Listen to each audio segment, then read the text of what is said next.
Welcome to Blizzard Fire. We hope this video helps fire up your solution. In this video, I will explain how to make pudding in Avatar World. First, you'll need to collect all the required items from different areas. Next, combine these ingredients in the appropriate kitchen tool.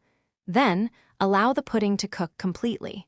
Finally, you can savor your delightful, homemade treat. It's a simple and fun process to add a sweet touch to your game experience. To begin, you'll need a few key ingredients. Head to your home and check the refrigerator for milk. Sugar can typically be found in the pantry or kitchen cabinets.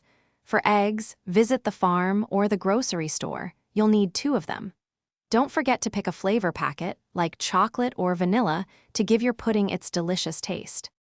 Once you have all your ingredients, it's time to start cooking. First, put the milk, sugar, eggs, and your chosen flavor packet into a mixing bowl. Stir them together until well combined. Next, pour this mixture into a saucepan and place it on the stove. Turn the stove to a medium heat setting and continuously stir the pudding until it reaches a nice, thick consistency. This usually takes a few minutes.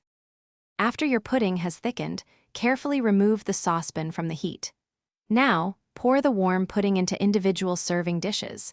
It's important to let the pudding cool down completely before you dig in, as this allows it to set properly. For an extra special touch, consider adding some delicious toppings like whipped cream, fresh fruit, or colorful sprinkles. Enjoy your homemade Avatar World pudding. Thanks for watching. If you found this helpful, don't forget to like and subscribe.